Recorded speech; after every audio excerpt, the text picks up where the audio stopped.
masa aksi. Kami harapkan tetap tenang, tetap tenang. Jangan sampai ada provokasi. Masa aksi. Kasih pantak ke sana. Iya, mobil komando.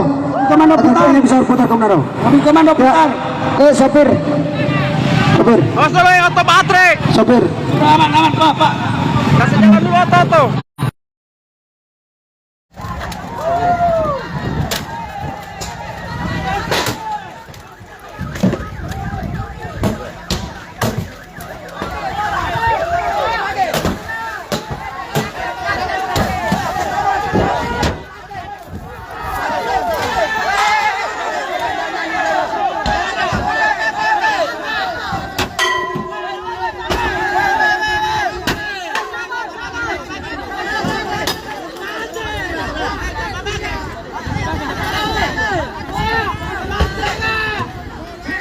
Ya, kita lihat saudara-saudara.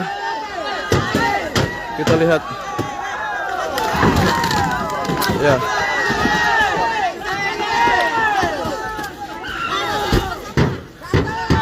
Ini merupakan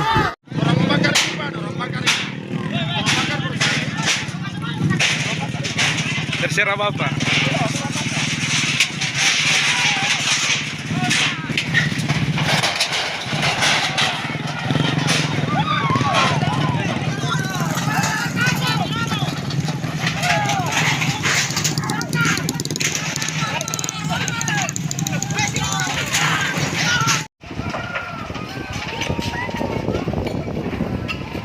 Rata, tinggal kenangan kantor.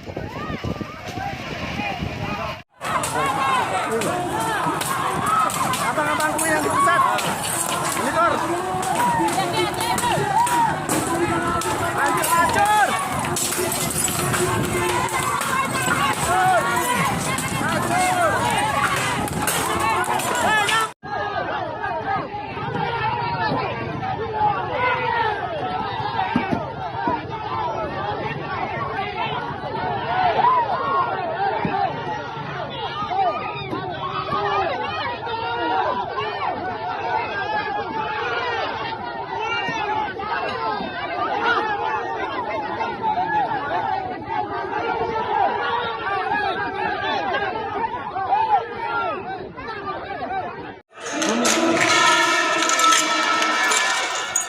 Bakar ruangan.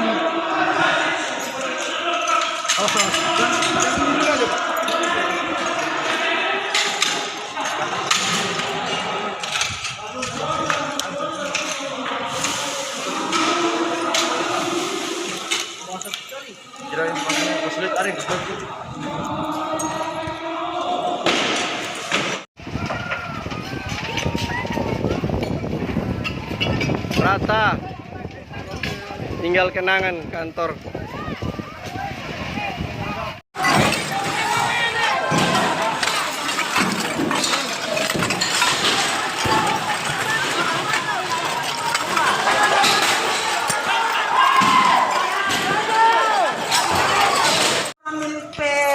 Milik sendiri. Ruangan 5 Ani rusak. Ruangan 5 Ani rusak.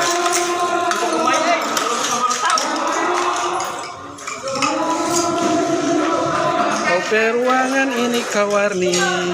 So jadi apa? So jadi apa? Oke. Kunci dok, dia dok, nangkut dok. Dipepetin lagi.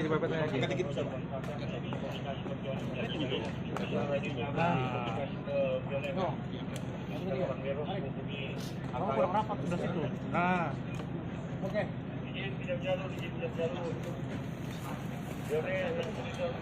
Mohon izin Unan, masih sementara rujuk anggota Sabara yang kena tendangan Unan. Dicurigai patah tulang rusuk Unan. Izin Unan. Iyo sabantar, kita orang masih ada balia ini yang babakar tadi so tangkap kapan hari, dorang so tangkap. Oke. Oke, masih ada di Polres kita. Apa dulu penyusun dokumen AMDAL Pada waktu itu perusahaan, itu hari belum ada PGP ya, masih GSM dengan Wan Asia. Ada 2 perusahaan pada waktu itu, ada 2 dokumen AMDAL. Jadi janji mereka pada di saat rapat di Buntulia, itu di konsultasi publik di Buntulia dinyatakan bahwa para penambang lokal yang beraktivitas di wilayah tambang akan diberikan kompensasi yang layak, yang tidak merugikan penambang, untuk dijadikan modal oleh mereka ketika mereka buka usaha di tempat lain, karena mereka tidak lagi beraktivitas di sana. Dari beberapa tahun silam ini, di saat penyusunan dokumen AMDAL, sehingga masyarakat menghargai itu dan mereka perlahan-lahan meninggalkan lokasi itu dengan harapan ini lokasi mereka akan dibayarkan. Lalu kenapa sekarang dianggap tidak aktif? Tidak aktif ini bukan berarti mereka tinggalkan begitu saja, bukan. Karena mereka sudah menghargai apa yang menjadi keinginan perusahaan. Karena dengan harapan mereka akan menerima kompensasi yang layak, bantuan modal usaha yang cukup. Nah, kalau begini modelnya. Nah, sekarang kalau sudah begini modelnya, tentu saya selaku putra daerah ini, kami selaku masyarakat di sini menuntut perusahaan untuk bertanggung jawab sepenuhnya terhadap kerusakan alat-alat sarana vital di daerah ini. Mereka harus bertanggung jawab penuh. Dan kemudian kami juga meminta tanggung jawab Pak Kapolda Gorontalo, ya, di mana beliau sudah menjamin perusahaan, beliau menandatangani MOU di perusahaan, akan siap akan menjamin keamanan perusahaan, ya. Lalu kalau sudah terjadi seperti ini, apakah pernyataan beliau benar-benar bertanggung jawab? Jadi kami minta Kapolda Gorontalo harus dicopot dari jabatannya. Mungkin dengan jaminannya dia, sehingga perusahaan tidak serius lagi untuk menyelesaikan ini, untuk tidak memberikan kompensasi yang layak, karena sudah ada jaminan-jaminan untuk memberikan keamanan, menjamin keamanan terhadap aktivitas perusahaan. Seharusnya Pak Kapolda sebagai pengendali stabilitas, keamanan dan ketertiban di Provinsi Gorontalo ini, seharusnya juga turut mendorong perusahaan untuk mencari langkah-langkah konkret dalam rangka menyelesaikan ini, tidak merugikan perusahaan dan juga tidak merugikan masyarakat. Itu yang harus dilakukan. Bukan berarti harus datang ke perusahaan lalu menandatangani MOU, siap kerjasama, menjamin keamanan perusahaan. Ya. Karena sudah ada jaminan-jaminan seperti itu, maka komunikasi KUD, komunikasi dengan pemerintah daerah sering berubah dengan pihak perusahaan. Karena mungkin mereka sudah lebih senang dengan jaminan keamanan yang diberikan oleh Pak Kapolda. Pak, kalau janji itu dari berapa tahun lalu? Nanti cari di media. Ya. Ada sempat diberitakan itu MOU Kapolda waktu berkunjung. Pembayaran kompensasi itu sudah lama. Sudah lama. Proses verifikasi dan validasi saja itu kurang lebih sudah 9 bulan. 9 bulan. Dari tahun nah, 2000. Itu dari artinya ini kompensasi dituntut sejak dokumen AMDAL sebenarnya, ya kan? Dokumen, tapi sudah ada janji-janji perusahaan. Tetapi memang perusahaan ini kan mengalami perubahan-perubahan. Ada akuisisi-akuisisi di dalamnya. Tadinya GSM, Wan Asia, kemudian diakuisisi oleh Merdeka Group. Gabungan dari itu sekarang menjadi PGP, Panigol Project. Ada beberapa perusahaan dan anak perusahaan di dalamnya. Apapun itu, kami berharap seharusnya. Dan ini sudah banyak kali saya sampaikan. Baik rapat-rapat Forkopimda, rapat dengan pihak perusahaan. Saya sudah sampaikan potensi-potensi yang akan terjadi ini. Saya sudah sampaikan jauh-jauh sebelumnya. Ketika ini tidak tertangani dengan baik oleh pihak perusahaan. Pak, tadi insiden tadi Pak, ada yang diamankan, penambang yang diamankan polisi Pak?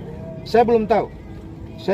Dan ini saya berharap ini pihak kepolisian jangan membabi buta dalam hal penegakan hukum, ya kan?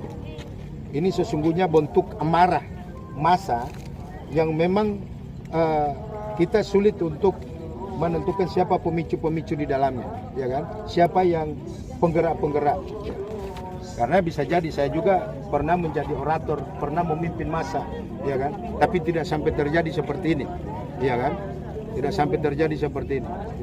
Apa yang mau melakukan pendampingan kepada misalnya ada yang bermasalah Pak atau bagaimana Pak? Ya, tentu begini. Saya sebagai ketua APRI, ya, dari dulu saya memperjuangkan legalitas tambang, itu yang pertama.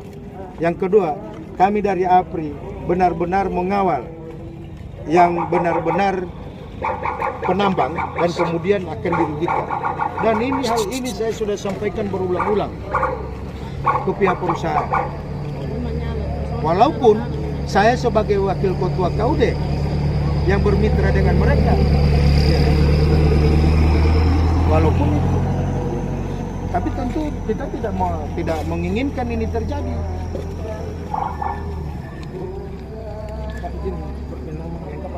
Limonu Hipi. Ketua. Kira HIPPY. Bapak Ketua Asosiasi Penambang Rakyat Indonesia Kabupaten Goa. Ketua DPC. Penambang. Asosiasi Penambang Rakyat. Iya. Indonesia. Pak sekalian minta nomor besok atau apa dari dia akan minta live saya telepon Bapak ya. 0822 9132 7332. Bisa saya telepon Bapak besok. Pada malam jam berapa tuh besok pagi? Kasih Pak ya. Dibagi